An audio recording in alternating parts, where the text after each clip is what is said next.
Hey, what's up guys? Today I'll show you a crime thriller film, Old Boy. Spoiler ahead, watch out and take care. Joe is a narcissistic drunkard and an overconfident jerk. Following his divorce, he neither pays the alimony nor makes time to celebrate his daughter's birthday. Although he fails in his relationship, he is actually a hormone maniac. He works as an advertising executive, selling marketing strategies to rich people and helping them gain popularity.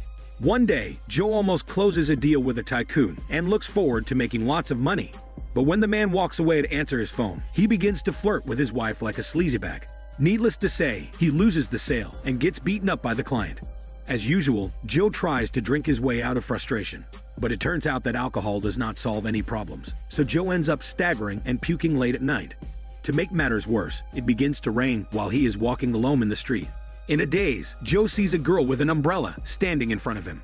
For a moment, he forgets all the troubles he is faced with, be it his relationship failure or career setbacks. Joe is sure that the lady will be attracted to him, so he brings her to a hotel.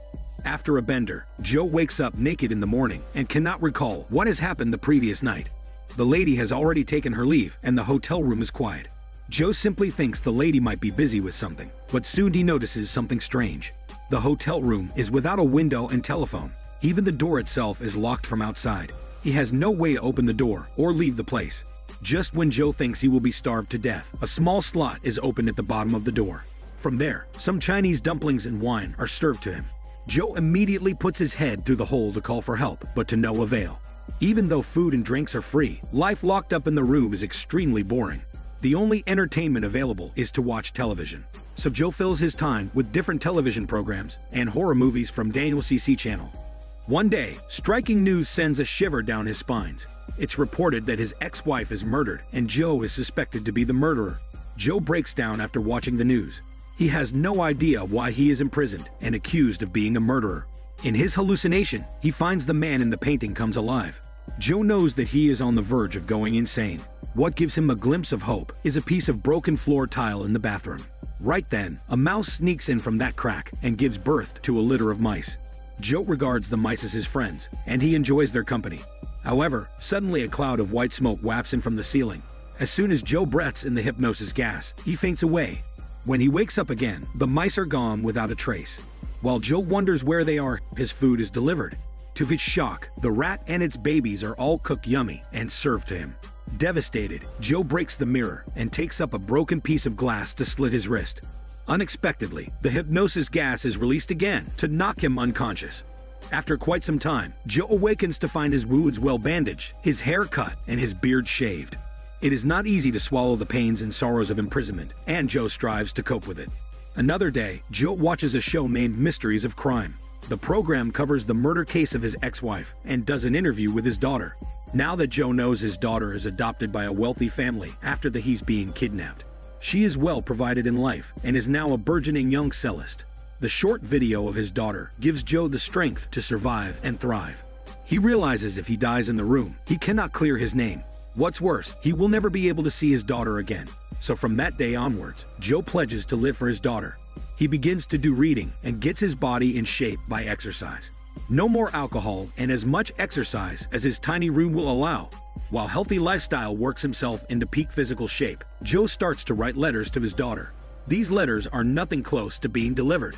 So Joe plans to dig up the floor tiles in the bathroom, hoping that one day he will finally create a big hole in the bathroom and escape with the letters. During the 20 years of his jail terms, Joe removes many pieces of tiles. When the time arrives for him to evade the lifeless room, he's attacked by the hypnosis gas once again. This time, however, he opens his eyes to the outside world. In fact, he is drugged and dropped in an open field. Along with him, there is some money, a mobile phone, and all letters that he has written over the 2 decades. Though released, Joe does not feel any joy. Instead, full of anger and confusion, he's determined to find out who kidnapped him and why they have now let him go. Joe first makes a name list of his enemies and eliminates the candidates one by one.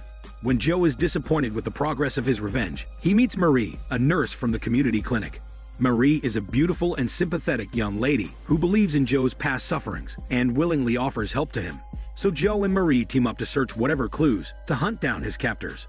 At last, Joe is suddenly reminded of the Chinese dumplings that he got to eat day after day during his imprisonment. As far as he recalls, the dumplings are takeouts from a Chinese restaurant called Dragon. Even though the brand owns many franchises, Joe is confident that he can tell which restaurant supplied his food, so he goes about tasting dumplings at every branch. After trying a huge number of dumplings, Joe finally confirms the particular shop. During his stakeout, he discovers a man who purchases a large number of dumplings at a fixed time daily. Joe follows the man all the way to a building, and there he finds the private prison trapping him for 20 years. At this place, they can lock anyone up for the right amount of money. Thinking of his misery over the 2 decades, Joe punches the warden in the face and then forces him to reveal who paid to hold him in captivity.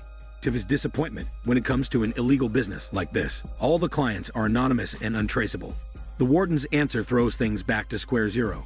Joe is clueless once again. Just when Joe is about to indulge himself with drinks, his enemy wearing a little beard appears before him with a group of thugs. After bullying Joe, Little Beard initiates a game with Joe. He reveals he is the mastermind behind the brutal rape and murder of Joe's ex-wife, and he even shot videos of the whole process. If Joe wins the game, he will get the videos to clear his name. Moreover, Little Beard will give him 20 million worth of diamonds, and he will commit suicide. That's to say, if Joe wins the game, he will emerge free of sins and full of riches. The game is to find out 2 things within the next 46 hours: the identity of Little Beard, and the reason why he has locked Joe up for 20 years. Right now, Marie is being tortured by Little Beard's accomplices. Only when Joe agrees to take on the bet, Little Beard will tell them where Marie is. Without any choice, Joe accepts the challenge and rushes to Marie's house to rescue her. Having been through so much, love sparks off between the two of them before they head into a 2-minute hormone game. However, they never expect that they are monitored by Little Beard.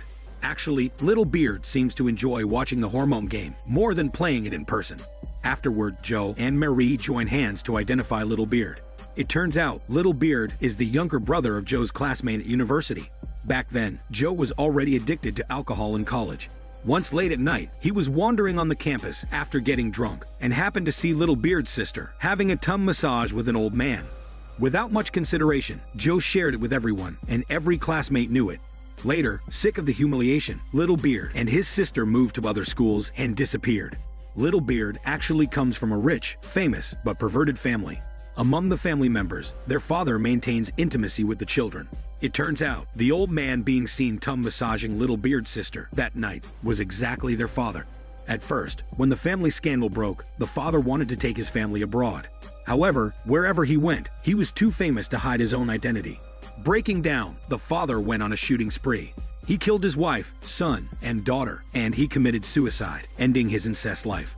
Unexpectedly, the shot at his son was misfired, so Little Beard survived despite serious injuries. Upon recovery, Little Beard inherited the family estate, and he hates Joe for ruining his life and family. That's why he comes up with all sorts of ways to torture Joe, and even pays to imprison him. Now that Joe wins the game by identifying him, as promised, Little Beard will give him the diamonds and bring him to see his daughter. Soon, Joe is led into a secret chamber, where cameras and green screens are set up. It turns out, The Mysteries of Crimes is merely a show made by Little Beard, and Joe is the one and only audience of the show. Apparently, the show is fake, and the girl in the interview is just an actress, not his daughter. However, to Joe's disbelief, his daughter is Marie, the very nurse who he had played the fast hormone game with. In fact, their encounter is well planned and arranged by Little Beard. It's revealed that Little Beard has paid to raise Marie and deliberately trains her to be a community clinic nurse. He knows that such a kind and compassionate girl would take pity on a loser and broke man and show him the hormone mercy. It is Little Beard's conspiracy to have Joe and his biological daughter meet and fall in love together. What he wants to see is Joe feeling so bad for committing the same incest sins with his own daughter that he can't live without dying. The whole revenge plan is a blown away for Joe, and he does not know what to do next. At this time, Little Beard calls Marie and prepares to reveal the truth to her. Needless to say, Marie will break out if she gets to know Joe is actually her biological father. Not wanting to ruin the rest of his daughter's life, Joe immediately drops to his knees, begging Little Beard to keep it a secret. By the sight of his tears of regret, Little Beard knows that his 20-year plan for revenge has succeeded. Joe's crying and crumbling have given Little Beard enough satisfaction, so he hangs up the call with Marie. Soon after, Little Beard draws a gun and kills himself without regret. His kidnapper Little Beard is dead, but Joe is not happy at all. He's so remorseful and annoyed that he dares not see Marie in person, but to bid farewell to her through a letter, and he has disappeared from her life ever since then. Along with the letter, he packs in many diamonds and a toy duck. 20 years ago, he bought the duck as a birthday gift for his daughter when she turned 3, but he has kept it until today. Having sent the gift box, Joe returns to the same private prison. But this time round, he does not come back as an avenger, but rather a customer. The movie ends with Joe paying the warden a bag of diamonds in exchange for the service to lock himself up for the rest of his life. This is Daniel CC Movie Channel. Stay safe and enjoy your day.